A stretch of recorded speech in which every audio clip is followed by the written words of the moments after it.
Hey guys, welcome to this week's episode of the Every Plant Story podcast, the podcast where we show and share all of our plant stories, both in the lives of us at Gabriella Plants, as well as our customers and other parts of the plant community. We have a really special guest today, but before we get there, just wanted to introduce myself. My name's Shane. I'm the owner and president of Gabriella Plants, and with me today on the podcast is Sam. Hey. Operations manager for our growing location, as well as Zach, our media director here at Gabriella Plants. Hello. And Sam, with this being podcast episode number 3, obviously we're going to have our special guest soon. We tend to do a couple housekeeping announcements at the beginning. It's good to have you back, obviously. Yeah. Like we talked about last podcast, you had been out the first 2 weeks of the year, especially after we... it happened to correspond with the first 2 weeks of us being multi-location and a lot of things changing. I mean, we're always changing, always adapting, in a very fast way. Always. But I feel like it never hits you the same as when you're out for 2 weeks and you come back. So how was that? Now that you have a full week under your belt, how was that experience? Well, first of all, coming back here, I think I said it on the last podcast, that was a big mind blower from just orientation to 2 weeks after that. This whole place was completely, you got it branded out. You got the walls done. Speaking of getting our offices at Aloma all painted and visually looking right. Even the studio that we're in now is just much closer night and day from and then like you're saying, we're always improving, so there's always more steps, and especially at the greenhouse with Brett and Courtney have been killing it over there, leading the team. Tons of new benches, some of the old benches that we've had problems with forever finally getting repaired. And some people may not know, but you remember when my dad ran the commercial wholesale business out of the same nursery that we took over. He grew a lot of Boston fern hanging baskets, somewhere in the tune of 6,000 or so baskets every year. That being said, the back full third of our greenhouse, of what we have in covered greenhouse space, didn't even have a bench in it. Right. It was all ferns, top and bottom. Yeah. It was just two layers. And that the reason why there was never benches underneath it, for those listening, was because there really wasn't a whole lot of light that was left to be, to grow plants underneath it. Once you have two big layers of big old ferns there. Right. We started planting. You start planting ferns in the fall? September. I mean, it's way early. So then by March, April, those 10-inch Boston ferns at the top are so big. You know what I mean? Their wingspan prevents any light. It gets so big, sometimes they'll get to the point that even the ferns underneath them aren't getting light. So it's crazy to see front to back benches now coming from that. I'm sure we could find a photo somewhere of before to now. This is why I can't wait for the live show for the podcast too, because I think it will just, even with our guest today and our guest last week too, plenty of things about plants are improved and enhanced by having a visual aid. Definitely. Being able to share that. So that is coming soon to you guys, the listeners. Also, we will be changing a few things, just housekeeping at Gabriella. The main thing that will be changing or be rolled out this Wednesday in our weekly newsletter email is the fact that we will be focusing our attention on executing our traditional Wednesday night inventory update, which has been that way since the very, very beginning. And instead of having kind of unplanned and unannounced updates over the weekend, which was also a very difficult operational challenge for our inventory team and even the greenhouse team, because as we grow, the more we can plan and stage out and strategize what we do, the more efficient we are. And ultimately what that means to customers is the more plants we can grow and ship out if we can do it more effectively. So for at least the rest of Q1, we're going to be attempting to do some published mini updates. And there is a special link to be able to sign up for the email notifications of those extra inventory updates. And they won't be completely unannounced. We will use that list to let people know a couple hours before the drop of when that drop is going to happen. So stay tuned for that. If you're interested in future Gabriella inventory, you may want to go find that link. It will be on the homepage of the website on Wednesday. If not, you can go to bit.ly/GP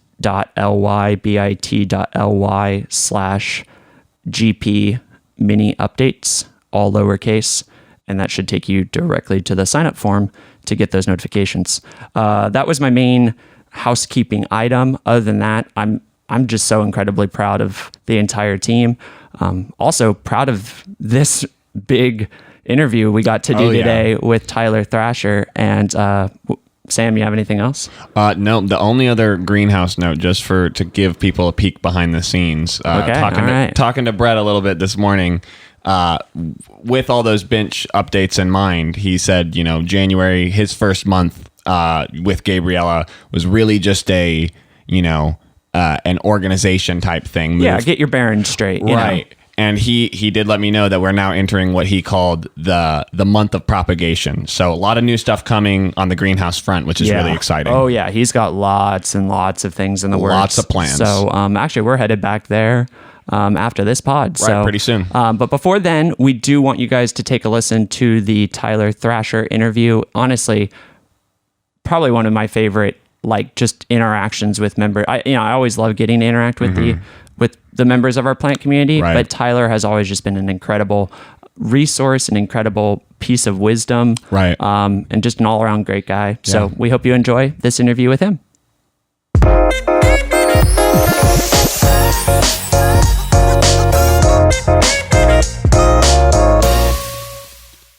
Alrighty, and now our interview with Tyler Thrasher. You may know him, a wonderful part of our plant community. I'm really excited, Sam, to dig into what all he is into, because I feel like it's there's got to be a way to connect it all, but I feel like he's just got so many different talents. It's such a vast range. Even just looking at his site you sent me earlier. That's what I'm saying. It's like the guy's qualified to do just about anything. So serious Renaissance artist style going on. You got a hand in everything. Yeah, exactly. So with that being said, I don't even know how to describe him, but welcome to the show, Tyler Thrasher, guys. Welcome. How are you doing, Tyler? Great. I'm great, honestly. I've been following you guys for a hot minute. You guys are killing it, so I'm very excited to be here. And I don't even know how to introduce myself. I struggle with that when people ask me, what do I do? I usually just say whatever the hell I want. So I do a lot of different things, but yeah. That's awesome. And hopefully we'll, get to dive into a few of those things. But off the bat, one of the reasons that I don't use the word fell in love. That makes me feel awkward. But fell in love with your work is because in the midst of everything that 2020 was, you seem to be not only a voice of reason and logic in that sense, but also somebody who actively wanted to do what they could to help the plant community in several different ways throughout the year. And as Gabriella Plants, we've tried to support that. A lot of us wear the Propagate Goodness shirts around the greenhouse and stuff. And of course, our whole staff has a copy of your journal as well. I'm just curious at the start, I want to dive into what got you interested, but at the start, how has 2020 been, and what were your favorite parts, or just describe it from your perspective. So my favorite part of 2020 is that it is no longer 2020. Just to start there. Yeah, we can all agree on that one for sure. But you always seem to have one of the things I was telling Sam before the podcast was you always have a really good way of, I never have seen you in what you say publicly go week on week, allowing yourself to slip or to get too depressed, and you're an encouragement to the people who were getting too trapped, especially when we're all at home. It's really easy, and obviously as growers of plants, we think plants serve a big part of giving you something bigger to care about. But you just always seem to have a very level-headed approach to things. What kept you grounded? So if I'm going to be 1,000% honest, it's always hard kind of detailing life on social media. I really struggled last year, and I would say, for a lot of people, 2020 was one of the darkest years of my life for several reasons besides the pandemic. I had a lot of personal things going on that also matched up with the pandemic. But one of the things that kept me level-headed was the fact that there were so many people that kind of believed in perseverance and believed in that optimism and the human ability to prevail. So, like while we had the George Floyd murder and all the protests and just pretty much every flavor, bullcrap you can imagine, there was still this horde of humans that believed that we will make it through. And so when I would do fundraisers, it blew my mind. Like I had more sales and more volume last year from my fundraisers than ever before. And to me, that was reassurance. And it showed me that, wow, thousands and thousands and thousands of people at least believe in my tiny message. And they want to amplify me, which gave me this sense of duty that I've never had, especially in the art world. And that's what really shifted my perspective was, oh, wow, okay, you have, 10,000 people bought my Ray Some Heck shirt. I was like, there's at least 10,000 people that believe in your ability to use my voice, like for me to use my voice responsibly. And to me, that was like reassurance, like people believe in you, so you better show up. And that sort of duty, I think, but shifted how I do art and how I share my work. So that's what kind of kept me level-headed was I'm not alone in at least believing we are capable of making it through this and fighting for a better planet and a better world and society. Yeah, and I think that's maybe I set that whole question up wrong because we didn't coordinate this interview ahead of time, but like that was exactly what I was backing into because I felt like you were the person, I guess, making 2021 the best it could be. Right. I mean, I think all of us did that in different ways, but it was very obvious by those ways that you selflessly served and raised money for other things, and wasn't for yourself. You were not profiting on that in the middle of it, but we're doing it out of a genuine desire to help.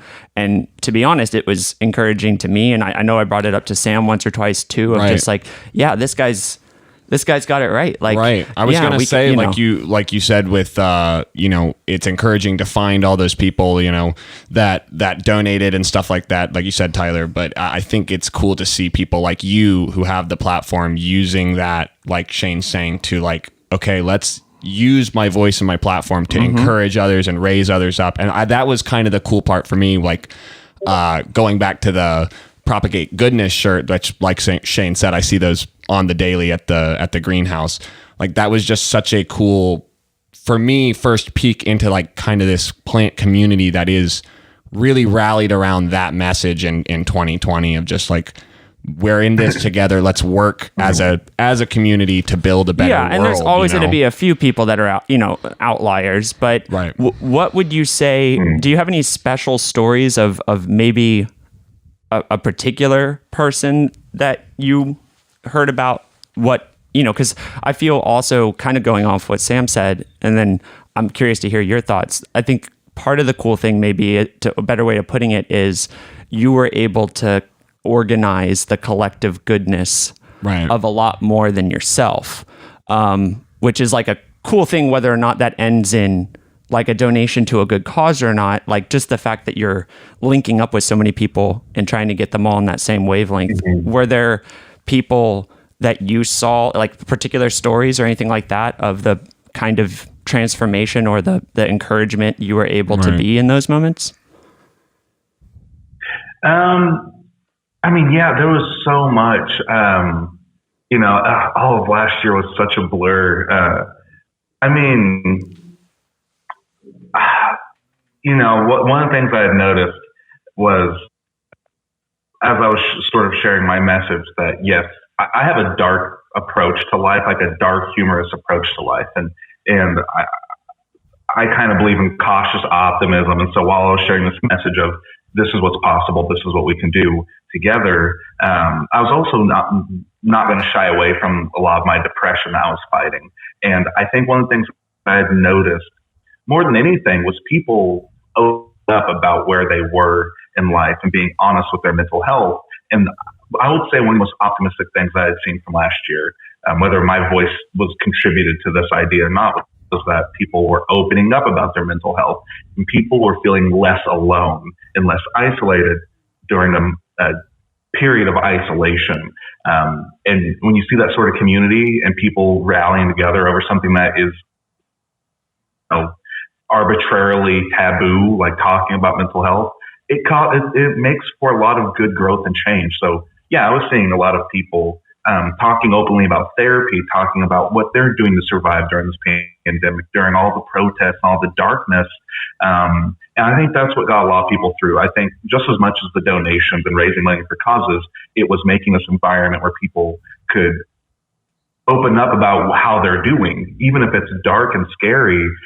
Just being able to say that and accepted and hearing other people say that, I think makes it a lot easier to handle those sorts of emotions. Mm-hmm. Oh yeah. So what I was seeing was a lot of that. Yeah. A lot of emotions need to, whether said out loud, they need to be worked through with somebody. Right. And when you start to, especially a heart goes out, obviously I'm married, but a heart goes out to if you were a college kid locked down in a dorm and you really don't have anyone else to, right. Now, your personal development in a lot of ways is probably stunted just because you don't have that ability to get it out in the open or to share that. So it's cool that you got to do that. Now, Tyler, we could do this for hours upon hours, but we want to respect your time too. I only really met you, when somebody tagged you in a variegated plant we had that was kind of a fluke at the time, which, spoiler alert, didn't really work out from propagating, but that's sometimes what you get with kind of crazy mutations. Yeah. But it was only because of somebody tagging me to you and you to me that we linked up. And one of the questions I had when I first looked at your website, and then obviously when we looked at your website today for show prep and stuff, when did you start both with art and with, kind of your more houseplant interest? And is there a reason those two crossed over, or how did that evolve? Because it seems like obviously you're fairly experienced in both by this point. Yeah. So in terms of plants, I grew up around plants. My dad is a landscaper. He was a nursery owner. So I have countless fond memories of being, anywhere from 5 to 10 years old. Same. I know those feelings. Yeah. Every weekend, my dad would be at the nurseries. He was the manager of a wholesale nursery called Riverbend Nursery. And it was, this huge plot of land with hoop houses, dozens of hoop houses, and this huge creek that they pumped their water out of that was spring fed. And I remember just playing hide and go seek behind the hanging baskets, the geraniums, the pansies. I remember all of it, the smell of fertilizer and the tarp on the hoop floor, all these fond, very detailed memories. So I grew up around plants, and they've always been in my life. My dad did wonderful things to our gardens at our house and landscaping, and we were in home and garden tours. I remember being in the house and watching lines of people come parading through the gardens and looking at my dad's hard, beautiful work. And I would run out lemonade and cookies to the guests and everything. And so plants have always had a part in my life. They come and go. And in college, I didn't have too many plants until I fell into the world of succulents. And you started seeing all these crazy succulents at nurseries because they were really in, and so I would see all these new shapes and forms and colors. And I was like, oh my God, this is nothing like the geraniums and the palms and the ferns I was used to seeing. And so I fell in love with the succulents. And then from there, I was just like, oh my God, I haven't been in the plant world as an adult. And there's countless plants. And there's endless intrigue and curiosity. And that curiosity led me toward what I'm doing now, which is making cultivars and hybridizing. And I've got to thinking, could I make my own plant, in this sort of artistic, creative way? So plants have always been around. Art, on the other hand, same thing. My dad, growing up, I would sit at the table with him and he would draw my mom flowers with those big old Crayola markers. And I would watch him draw these really intricate, very beautiful flowers, really quick.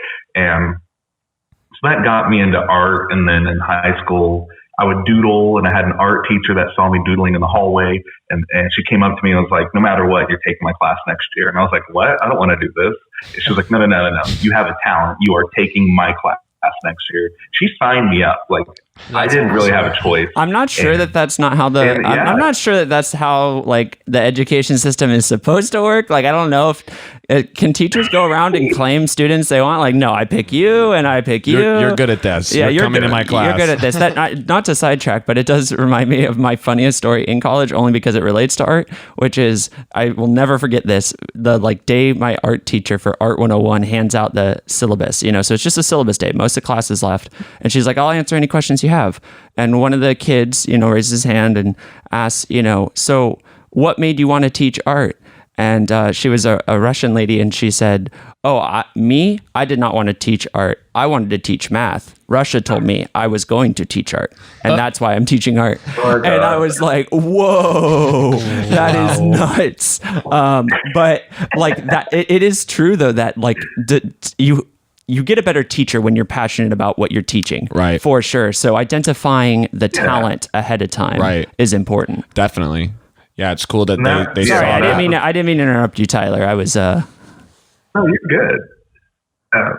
But that's like, for me, that meant the world. When growing up, I didn't have hardly any encouragement at all. Anything. It was usually just me like on my own in the wild, wild west. And so to have an art teacher, to have an instructor see me doodling, which was something I did as like a coping mechanism, to have someone see me in the middle of that sort of healing coping process, stop me and say, wow, you're good. I want you in my class. That was the literal first time I had received any encouragement from a teacher, from an adult in my life. And so that meant the world. And that alone just like struck me. I didn't know what to think or say. And I ended up taking the class just because I didn't know what else to do. And she cultivated this, what was a coping mechanism, turned it into a full-fledged passion and hobby, and that completely changed the trajectory of my life. And that is, that is what teachers are supposed to do. Mm-hmm. And to me, that was a killer A+ bomb teacher move, is what my teacher for Brown did in that moment. That's awesome. Now, just because you brought up doodling, and obviously a lot of even your art on the website and some of the other designs and things you throw around, it's very clear that obviously you've cultivated that quite a bit. Is that same doodling habit an influence on your plant journal? And do you want to share more about the reasons? We shared those plant journals with everyone in our staff. And, at the time I kind of told them that the main reason I want them to see it is that growth, especially when we're all so busy and, what we do every week and day changes so much, but that's really no more, no less than most people, right? You still got to go to work, but it's always going to be a little bit different. And a lot of times you just don't see the growth that's occurring around you unless you're willing to take those like kind of intentional snapshots so that you can go back and look at them later and say, oh, wow, no, that was 4 weeks ago, and it looked like that at the time. So is that same doodling in the inspiration for the plant journal? Yeah. So, you're right. It's important to recognize growth. And when you're growing plants, it's really, that growth is obviously a key factor in growing plants. And so what I always found interesting is like slow process of growth, where sometimes you don't really recognize how a plant's doing until months later, and you go, wow, this really grew. Where I was thinking it would be beneficial to the grower if they could log that and go back and see a timeline, and even the parts in the plant journal where you can sketch, or I've seen people just paste Polaroids into their plant entries in their journal. I think it's important to recognize the growth and see it. And not only that, but have notes, because that's where the real learning comes from, is as you take notes during the growth process. And then you can go back and read about the things you wrote and the things you observed over, say, a 2-year period. And that documentation of growth and change, and your documentation of it, is what really, I think, solidifies your understanding of a plant. So my thought was, yes, I would love to have sort of this time capsule for people and their plants. And not only that, but when they look back, because all those notes they took during those different periods, it's all valuable information. When they look back, they will have tangible proof that their note taking was worth something. And once you kind of get that gratification, then I think it locks in the human brain. Mm-hmm. No, I really like it. And just to clarify, the book and the journal is called Grow a Damn. I referred to it as the plant journal just because there's so many different things that you do. Where can people find that if they were interested in picking up one of those? Because it's something that I've recommended before on live streams. I don't think on the podcast specifically, but I think that I hadn't even thought about it in the sense of notes though, Sam. Right. I mean, that probably is a very helpful thing to look back at. Definitely. Even not so much, maybe in this sense, Tyler, you taught me something today because, maybe because I'm a visual learner. Right. Yeah. To me, the sketch or the photo over time fills in a lot of, the written notes in my mind. Right. But I think what, Tyler's saying, and it's a good point, is that even your moment of fear at the time that you made that particular log or whatever, those things that wouldn't be communicated in the photo or in the sketch could be just as helpful, definitely, to your personal growth. Right. That's exactly what I was going to say. Is it's cool to see in this plant journal and then just in the plant community at large and kind of some of the stuff you've been talking about, Tyler, is that there is this kind of they go hand in hand of the plant growth, the personal growth, and then kind of like you're saying with the taking notes and watching the plant grow over time, you're able to go back and see those landmarks that if it's a slow growing plant or whatever the process is that you're getting through, if you do that and you have those landmarks to look back, like you said, you can look over your shoulder and go, oh, 4 weeks ago I was there. This is the progress that I've made or my plants made. And it lets you celebrate yourself in that. Definitely in that celebrate way. Those wins. And, because especially going back to kind of 10 minutes ago, Tyler, with people locked at home, a lot of those, maybe even what was going to get written in their journal, the Grow a Damn book, maybe what was going to get written would have just come up in casual conversation at a local plant shop. Right. Had they been able to walk into a mom and pop or, to brick and mortar and have the community that maybe they had experienced even in the same industry before. So I couldn't have imagined a better timing. But when you came out with that, Tyler, there was a pretty overwhelming amount of support. I mean, from 24 hours in, if I recall correctly. Yeah. I mean, I have this idea, and I think it's on one of my greenhouse rants episodes. Also, I don't appreciate you stealing my podcast name. I'm just kidding. But that was the first week that when I looked at because somebody tagged me in one of your live episodes, right? Or when you first mentioned us, and I was like, dang it, I would have never thought of that, but that is the best name for a podcast that has to do with a bunch of people who dwell in a greenhouse. Right. That is the name. But continue. Yeah. Well, I was sitting there and I was mentioning how I'm making all these hybrids. I was like, man, I just really need a journal because I write on sticky notes and on seed packets and stuff. And I was like, there's got to be a journal. So I did a lot of Googling. There's some gardening journals, and I'm kind of a butthole, but a lot of them are really tacky. A lot of them are really kitschy and very Hobby Lobby. That's an artist diaries. Thing, though, is then once you see something and you're an artist and you're like, yeah, no, I can't have that on my... Yeah, exactly. No way. That does not fit my vibe. Yeah. I can't touch that. Well, and just no one was nailing the ideal plant journal. So I sat down for a year. I didn't make it. I sat down for a year and I made mock-ups and I thought, what could I use in a plant journal? I was like, it's got to have these things. And so I finally put it together, and then it was right before the pandemic really hit. I was like, screw it. I'm going to do the Kickstarter. And I launched it. Was fully funded in the first 30 minutes or something like that. Holy wow. And I was like, whoa. And I was like, what the hell? And it kept going. And on the Kickstarter, we sold 1,200 copies. And then, we had the post office debacle. And so and the post office lost 300 of my journals. So I was like, oh my God. And But then I started having more and more demand. So I was like, oh my God, I'm going to have to buy more. And I think to date, we've sold around 6,000 copies just like on my own, just here in the lab, like ordering pallets and pallets and lifting them and dragging them into the building and then hand packing them and shipping them out. And the momentum doesn't seem to be stopping because everyone, I guess somehow I had made or designed, like put together the perfect thing because everyone, so far from my part, everyone loves it. And I was like, well, that's good because I don't know what I'm doing.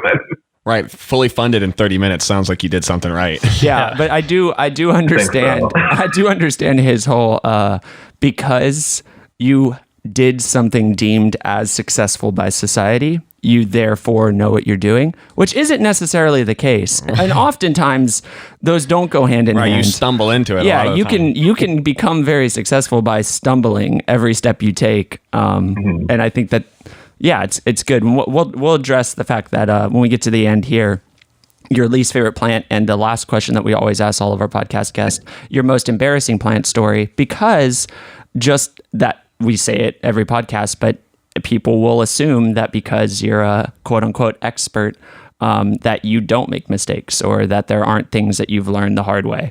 And that's just not the case. Yeah. But before we get there real quick, I do have one specific question on, you said you were working on hybridizing new plants and stuff. And obviously this is the Every Plant Story podcast.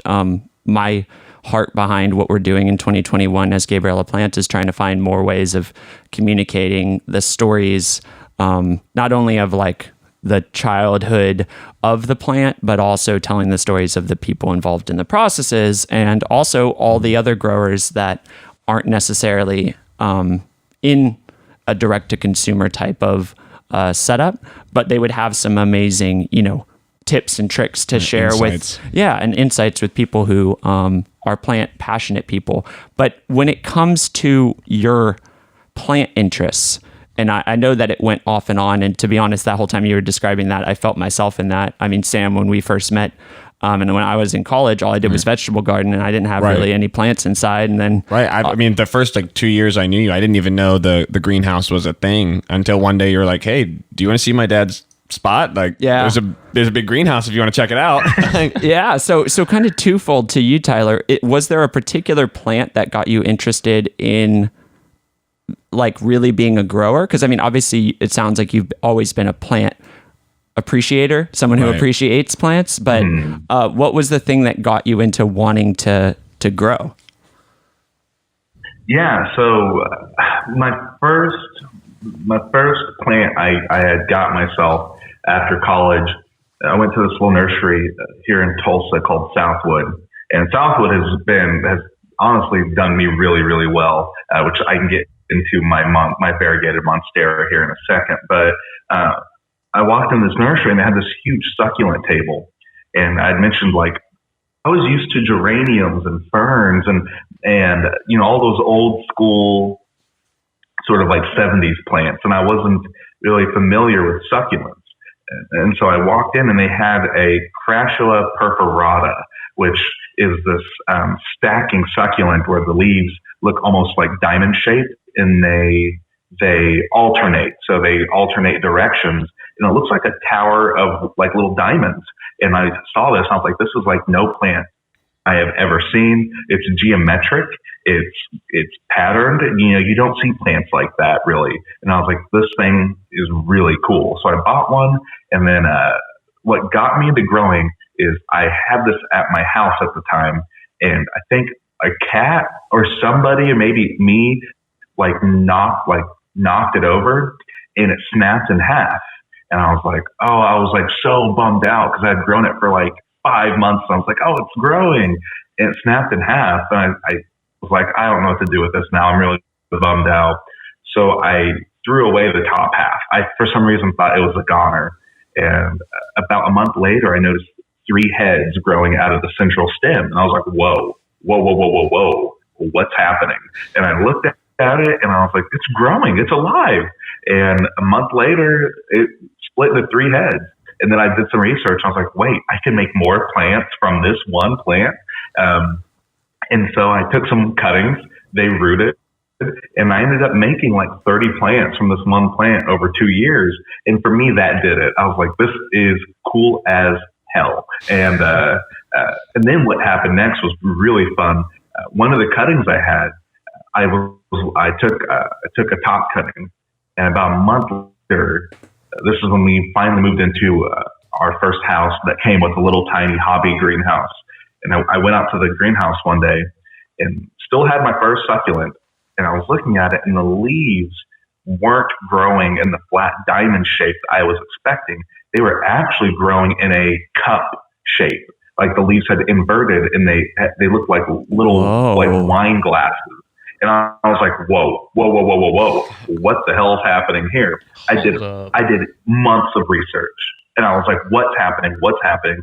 And I found one other instance where someone's crashula that they're propagating mutated and formed cupped leaves, but there was nothing on it. There were no cultivars with this description.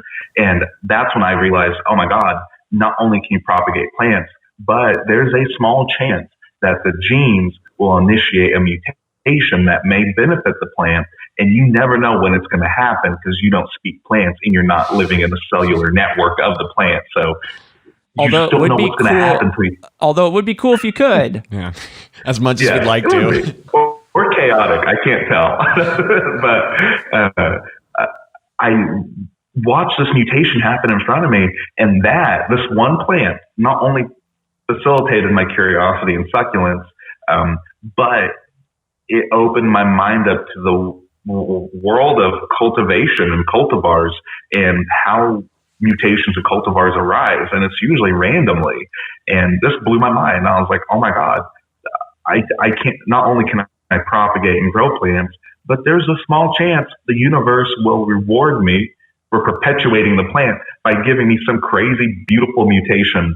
And that's when I started getting into hybridizing and making new plants. It was all from this one Crashula perforata that has done a lot for my curiosity over the last, 5 or 6 years. That's awesome. Now, that is just, I love, when we were discussing before we started recording this, I was telling them like, yeah, I could think of ways to talk to Tyler for hours, and that story is beautiful. And it is a part of your plant story, in the sense that, yeah, everyone has the thing that sparked their curiosity. Right. And I do think that Tyler brings up a really common one that I think doesn't get talked about a lot. And it doesn't even matter if it mutates or not. What I'm saying is that some of the most joy you can get in the plant world is being able to take the one plant that you have, successfully turn that into two, and then not only to do that, but then to take that one step further, to see that second plant now that you were able to create with the one that you purchased go to somebody else who appreciates it and wants to do that same process of letting it grow for 6 months and then dividing it and giving it to their friend. And like the sharing that happens because people realize, oh yeah, propagation does kind of work like this. You take one plant and then the plant does a bunch of plant things and you end up with more plants. Like, and that realization for people is always big. Is there a particular plant, Tyler, that you have seen impact your art, or your art impacting what impacts more? Right. I guess, how do they inform each other? Yeah. How is your weeks broken up? How are you balancing the fact that in some ways, your crystal art and other things are a different process, I would imagine, than a lot of the other, plant experimentation. What do you like more? What are you doing right now? Well, so I think I do a lot of different things, and I think one of the common factors in everything I do is the unknown, the sort of spontaneity of nature and science and chemistry. So I don't necessarily have plants that inspire my art, and my art doesn't really inspire plants. But what the two have in common, say with my crystallized insects, how the crystals grow is completely random. I understand the science behind it, and I can help facilitate that growth. But what the piece will look like in the end is completely up to the molecular geometry and sort of the thermodynamics of the solution that produces the crystals. where this connects with plants is with, say, my variegated monstera, which I talk about all the time because it lines up where my variegated monstera that I'm cultivating, all the leaves are completely random. None of the patterns are the exact same. It's not a stable mutation. It kind of, the plant just does whatever it wants. So each time a new leaf on my monstera unfurls, when I finally get to see what it looks like in the pattern, it's the same thrill and the same feeling I get when I pull a crystallized cicada out of a vat. You know, I understand the science behind how variegation happens and the science behind it. I understand the science behind growing crystals, but it's the visual, effect, the visual product that does little for science. It's just kind of like a byproduct. And that is what I live for, is what will this leaf come out like? What's it going to look like? And what will these crystals look like when I pull them out? And that's what keeps my curiosity going, is knowing that each test, each leaf, each vat will produce a unique experience that may spark my curiosity further. And that's, I think, across the board with most of my art and what I do. Even when it comes down to like hunting for caves and trying to explore new caves, it's always, what will I find on the other end? And it's usually kind of close to what I expected, but every now and then I'm thrown this boomerang that just completely catches me off guard. And those are the ones that keep me creating and growing. Yeah. And it's definitely like the art of the chase is definitely, or the fun in the chase is definitely part of even, not only is it fun to watch the process, and I totally understand what you mean by like, you don't know how it's going to turn out. You know, we could plant a lot of plants all in the same week, and in theory, they're fairly stable. You know, they should all grow at the same time, but they are plants and they're all individualized, and you get that uniqueness out of each one. When obviously you mentioned your podcast, Greenhouse Rants, I wanted to quickly just ask, any plans for that in the future? Yeah. So what's funny is I was on a roll, and then last year happened, and I joked a lot on my podcast. I love the fact that I recorded it in a greenhouse and kept all the ambient noise. And so usually, the roosters or the chickens or whatever. The listeners were in this environment with me. So if it started hailing, they would all of a sudden listen to me screaming while the glass was shattering around me, or if a bumblebee like came up to the microphone. Add some experience. Or the rooster. I'm sorry. I don't know if I can curse. That damn rooster. But one thing I talked about was, we didn't live in a very safe neighborhood, so I always joked about the neighborhood lurkers, and that was because there were several moments where I would be recording and I would hear someone shouting or like fighting with somebody outside, and I'd be like, oh my God, what's happening? And there were countless moments like that. And so we ended up moving to a new house, a safer location, and I didn't have a greenhouse, but I am having one built now. And so the plan is, once that's done and built, get back to delivered to my new home. Yeah, and it's called green. Like my wife Molly, she's like, you don't have to record this in a greenhouse. So I was like, yes, I do. And she was like, no, you literally, she's like, it's your podcast. You can go record it in the garage, or you can go record it in the bedroom or at your lab. And I was like, babe, it's not called bedroom rants. It's not called lab rants. It's not called garage rants. It's like, those are all three different podcasts. It's called Greenhouse. It's in the name. I get her point. It's all art. But I have to, and plus it's been a nice break. Like I was able to step away and kind of focus on my own mental health, and things were getting really dark, and so one thing I try to do on the podcast is talk about plants, talk about science, talk about curiosity, talk about existential dread. That was always a theme, was like things that were existential and daunting, but then have this positive, very human approach to it, because I know I'm not alone in a lot of my own depression and existential, weight. And so when it got really dark last year, I was like, I can't get on a podcast. I was like, it will be the most, if I'm going to be honest, if I were to record a podcast in 2020, it would be very depressing. I was like, I can't have that. It's got to be uplifting, and it's got to be honest and wholesome. And right now people don't want to hear how I really feel right now. So I kind of like dialed it back until I sort of got my own mental health under control and in a better place. So this February, I'm really looking forward to the new greenhouse and a whole new season of crazy things and ideas and rants, things that frustrate me, things that inspire me, all of it.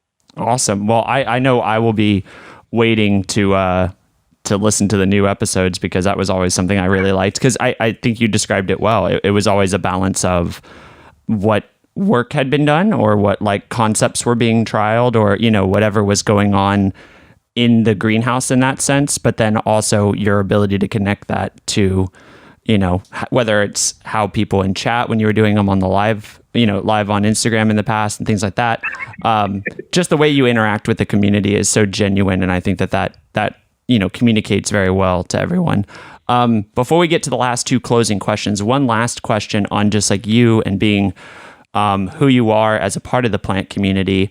Actually, I'm gonna two things. One, is there anything that you think the plant community should know from your perspective for 2021? And then also, obviously, I don't know how much you want to go into it, but it's always fun getting to watch your content, especially with your son, and to see some of the curiosity being sparked in that. Obviously, at that age, you know, they're just trying to be interested in everything for about 10 seconds at a time. Or from what I'm told, right. I don't have any children. That's just what I've been told. So, but how do you view the way that you're leaving a legacy? What do you want the plant community to know in 2021? And what is your perspective on leaving that family legacy? Because you would also be I'm third generation grower in my family. You know, I guess looking at you have the opportunity for that as well. Is that a part of your parenting, is teaching that same cultivation, that same mind towards growth that you have? Damn. Well, that's okay. So I'm going to let that second question stew in my brain for a minute while I answer the first one. But, you know, things I would want the plant community to know. There are a lot of people getting into plants, and my favorite people are new growers because they come in with curiosity, and they're gonna screw up a lot. And I love that, because those are the moments where you learn the most. And there's all these new people, so there's all these new approaches toward growing.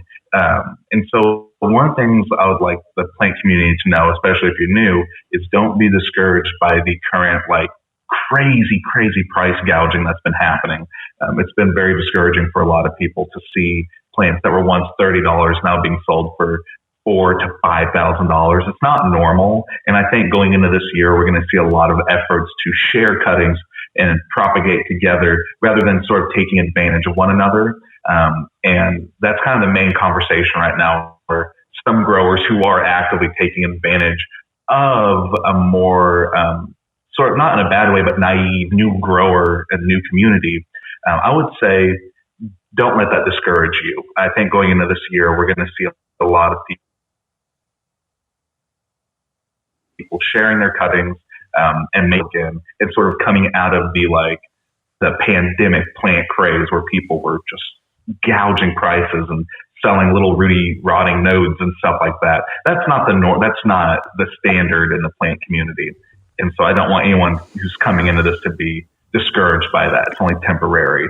Yeah. And growers are also trying to, the growers that are trying to make it a career, like commercial growers, they're in it for the long haul. It's their career, and there's a lot of patience goes a long way, because I feel for both the growers and that's kind of different than sellers in some senses. But that because of the prices that things go for on eBay and stuff, if you are the person trying to give everyone the deal, you're also penalized by your site crashing and by you being overwhelmed. So it's kind of this it's kind of this give and take constantly, where as long as and it's not a plant thing. I've said it before in our behind the scenes group and stuff, but it's happening right now. COVID is causing that to lots of things: graphics cards, computer components, anything with with either a international supply chain or with a production timeline that takes longer than 6 months. You're just always going to have those,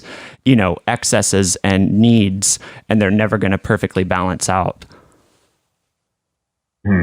Yeah, and I think right now the standard isn't going to last very long. And I would tell people, like, if there's a plant you really want, just if you can afford to wait a year or two, that plant will be tissue cultured. If it's selling for thousands, you would be really dumb to not think that every single tissue culture nursery and lab right now is not trying to make thousands of those. And once you hit those numbers, it's exponential, and eventually the prices will crash back down. So what you're seeing now is not the standard. It's a freak, weird sort of, I think, toxic thing that's happening. And it's really adding this like poison to the plant community where people are acting in a way that's not good for community ideology. And so I think if you're discouraged by the prices going into this year, just wait. Maybe you have a friend that you can trade cuttings with. But I don't necessarily know if I would encourage people to buy into this market, because the prices will not sustain themselves. Like, you will be upside down, and no one's selling healthy plants for ridiculous prices anyways. Unrooted cuttings and what people are now calling chonks, which I call wet sticks, which has been taken ironically as being used as a marketing term. So I just would say, start trademarking every idea you come up with. Right, exactly. Sell it to them. And they're turning it against me, which I think is hilarious. But I would say if we can afford to share cuttings and trade, that's what makes a plant community. Because also we got to recognize that none of these plants would be in our collections if it wasn't for poaching and colonization. Realistically, the reason we have any of these plants is largely because somebody went into a habitat and ripped them from the ground. And so we got to also address the origins of plants, and just I'd say wait, simmer down. Everything will come back down to a reasonable price. Yeah. I think really what you get your hands on it. I think that's true. I also think that there's always that give and take, because obviously we need to preserve the planet that we live on. But at the same time, we also have portions of the plant community that don't believe in the process of tissue culture and some of these other ways of being able to bring plants to market. So you kind of have to, I want to say trust the science, but trust the science in the sense that the only way we're going to be able to mass share some of these plants is with various, and maybe even methods we don't know right now, but various ways of propagating what we already have, instead of, like you're saying, because of its value, especially now, going out and trying to, really rob the planet of that species and its natural habitat. And trying to monopolize it and like you're saying, then price gouge people for it because you got your hands on it before somebody else could. Yeah, and I think there are two things, tiny little sub notes on that. Is there's nothing wrong with tissue culture. If you see anyone discrediting tissue culture, it's because they're afraid that the mass growth and propagation of the plant's cellular tissue, they're afraid those numbers will crash theirs out. And it's probably because they bought a plant for $3,000 and they're trying to turn a profit. So tissue culture is a huge enemy to price gouging. And so you see things like tissue cultured plants are weaker or more stunted. And that's not a scientific truth at all. I mean, they're weaker because they're juvenile, but that's pretty self-explanatory. Yeah, but people think that the mature plant, is weaker. And it's like, well, yes, if you tissue culture a sick plant, then yes, or tissue culture a weak plant, then you're going to have that. So the tissue culture myths, those are all just fear tactics to keep the prices where they are now. Scientifically, tissue culture is a wonderful thing. It's a way for us to take an endangered plant and bring it back to sustainable numbers. There's nothing wrong with it. And I would encourage everyone to educate themselves on it and learn about it, because it's how we counter poaching, and it's how we will save an entire species. The science of tissue culture. Yeah, and the way that I always explain, whenever somebody asks me, especially when we would do like greenhouse tours back before COVID, we had events at the greenhouses, I would always explain tissue culture just to kind of demystify it, like you're saying. Like it's still plants doing the plant thing. They are still in charge. They still have their DNA codes, and they are still doing the same process that they would if you trimmed a wet stick and you know what I mean, and stuck it in some moisture. Like, it's the same process. The plant is doing the same process. You're just using chemicals in a controlled environment to be able to do it reliably, and replicate it. Yeah, and at scale. And, you know, but otherwise it's still just propagation. So that's a good note. The other thing was your thoughts on passing down these types of perspectives to the next generation of growers. Well, yeah. So like you mentioned, my son Nova, and I mean, my dad was a grower. I'm a grower, kind of. You know, I don't have a huge operation. I do hope to have and build a large conservatory here in Tulsa where I can showcase some of the planet's just craziest, most beautiful plants, in my opinion. That is a long-term dream of mine. Whether or not Nova takes that over, there's no pressure. Mm-hmm. Like, well, you're gonna need the exit through the gift shop manager while he's in high school first, and then, you know, once he's graduated, then, you know, you can talk about the whole. I just bought a business from my dad, so I understand the passing it down. But you got to have the high school job first, where he can you know, work the concession stands at the gift shop or whatever. Yeah, and so for me, I'm thinking, if there's anything I want to show Nova, it's not how to grow plants, how to grow crystals, or anything like that. I will show him all those things, because I honestly think I have the craziest, most fun job currently. But what I want to show him is to stay curious. And if something comes in his orbit of curiosity, snatch it up, crack it open, and see what that is about. What in your brain, what in your body, in your soul is calling you to find that spark in something. And that's, I don't know. My type of parenting I want to do is to encourage that. If something excites you, good. What is it? Let's do it. You know, if he goes between 20 things in a given year as he's growing, I'll be there by his side to look at and understand all of them. And he may even show me some things that might excite me. But that's one thing I want to show him, is that life is exciting. Growing up is exciting, and the world is exciting. And that doesn't end. You know, we're often shown, as you get older, that sort of like drains away, or it dwindles, that life gets less and there's less to learn. There's as much to learn as you're willing to observe. And that's what I'm going to show him, is life is literally as exciting as you allow it to be. So that's awesome. That's what I want to pass down. If he wants to have the conservatory, fine. If he wants to have a whole treasure trove of crystallized dead buds, fine. But the one thing I want to pass down to him is that life can remain and is by default exciting. Don't let another single person tell you otherwise.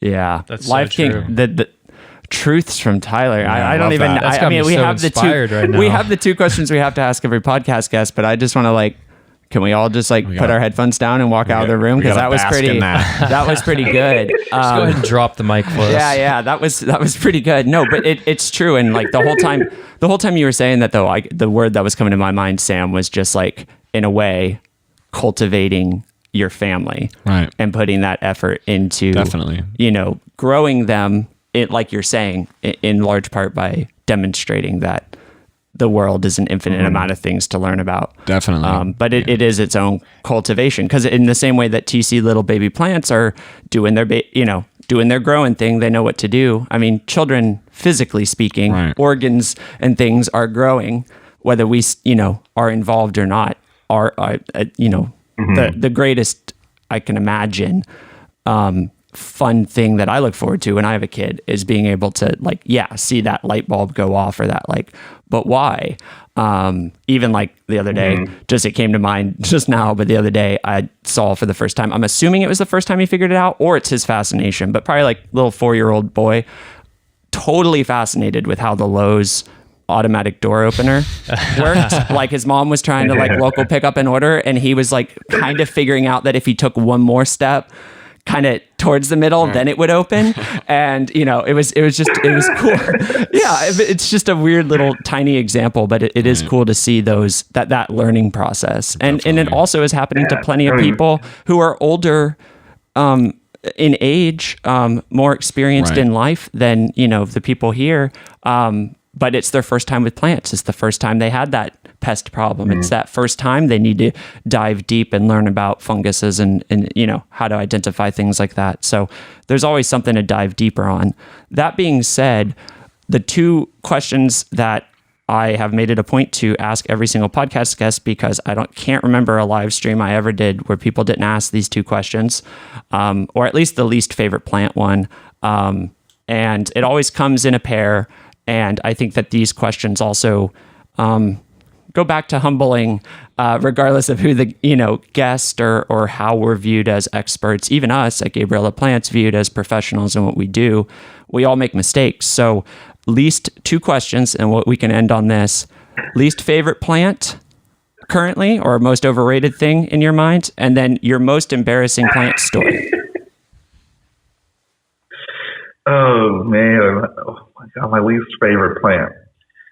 My least favorite plant, and I can't be me without being a little bitter. My least favorite plant right now is I think it has to be the variegated Adensonii, the Munster Adensonii. And that's simply because I've had 3 opportunities to get one in my collection, and 3 different growers ripped me off to get in trades to get that plant.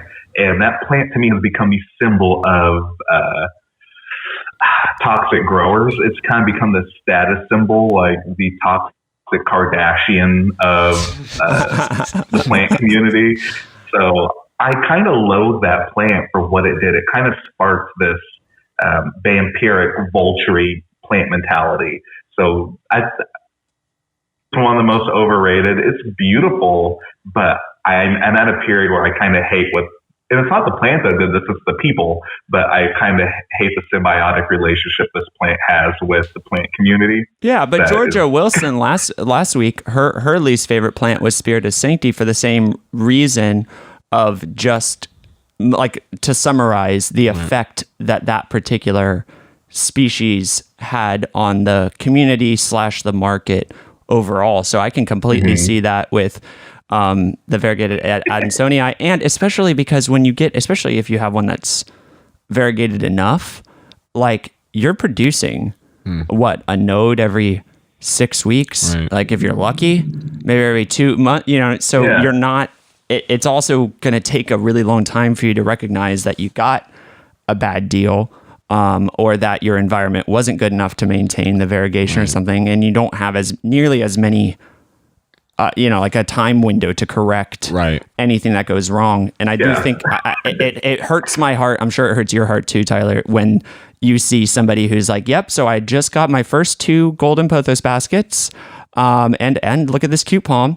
And I just bought a $750 plant on eBay. I'm like, I mean, risky. Yeah, you do you, but like, even me, I don't know Spiritus Sancti. Why? I don't want to lose a plant that's that valuable. With that, so that all being said, I accept his least favorite plant. That is a good one. What is your most embarrassing plant story? Oh God, my most embarrassing plant story. See, like we said last week, Sam, this is the point where he thought it was all going well. He's like, man, these guys, questions. Yeah, these guys really care. Like, they obviously listen to the pod, everything. And then we're like, tell us your most embarrassing plant story right at the end. It's a gotcha every time. Okay, so this, I got to really think on this. Most embarrassing plant story. This is my most embarrassing plant story. So when I was about a few years ago, when I was really getting into variegated plants, I went and visited this massive greenhouse in Colorado, and this guy who was selling his whole collection, he had a table of variegated cacti, and I had seen a variegated saguaro, and the saguaro is like a 40-foot tall cactus, absolutely massive. And I freaked out. I bought it, and I did a lot of research, and I was like, oh my God, is this really rare? And this was before the rare plant market took off. And I couldn't find anything about a variegated saguaro. So I reached out to a couple of growers. And I had one grower who enthusiastically told me, what you have is one of a kind. And he was like, the Asian plant market for variegated cacti right now is blowing up. And there were millionaires buying crazy plants. And he told me, he's like, you could list this for like $150,000. And me being like 24 and like, oh my God, I was freaking out. So I listed it on eBay for that price. And it turns out the guy was pulling my leg and completely pranked me. And so I had a bunch of growers message me, and they're like, are you out of your mind? I was like, no, am I? And they're like, dude, that's not worth that. And they're like, maybe 100th of that. Maybe you could get like maybe $1,000 for that if someone wants it. And I was like, what? And I messaged the guy, and he was like, dude, no, of course not. No one's going to pay that. And so that to me was my first step into like, oh, wow. Now I don't know. People are paying $30,000 for a quote unquote mint monstera. I'm like, now there's no rules, but that was my first step into the quote unquote. That's always like crazy to me, like, because I'm always somebody who tries to see things from like a perspective, even if it's completely outside of our company or completely outside of how I would normally view it. But like that double check that like I would do instinctively is like $30,000, brand new car, probably two of them. Yep. In fact, you know what I mean? Right. Like probably two new cars or on a house. Right. Yeah. What else could I spend $30,000 on? Yeah, that's not a, you know, that's a full remodel. Right. You know, that list's pretty long. Yeah. That's impressive. Well, you know, it's been awesome getting to chat with you. We could have you on the podcast or have you on the team every week. You are a great resource to the plant community. Where can people find more about you? How can they support you better? Yeah, Instagram, Tyler Thrasher Art, or my website, tylerthrasher.com, is where I put like all my podcasts, my art, upcoming shows, everything I'm doing. You can find on tylerthrasher.com. Perfect. And as we have talked in DMs previously, you are always welcome when we are through having to protect ourselves and our families and stuff. You are always more than welcome to come rant in our greenhouse. Oh yeah. We have some extra podcast equipment, go figure. So we could actually help you out with that side. And we'd love to have you around and get to show you around. The whole team really appreciates all that you've done and pouring in such a great heart, I think is a good way to summarize it, Definitely. Sam. Like just a great heart behind what he does. And definitely like something that you're seeing more and more at the center of the plant community, which is really great to see so many people that have that heart. Yeah, exactly. The heart is what it's all about for sure. And like you said, sharing, propagating more, sharing it with your friends, and continuing to cultivate that love and appreciation for plants with others. And that's kind of the point of this podcast. And we really appreciate you, Tyler, for coming on and telling your plant story. Thanks for having me. It's a blast to finally get to speak to you, or at least hear your voice. That's awesome. Well, we will talk to you again soon. Cool. Take care.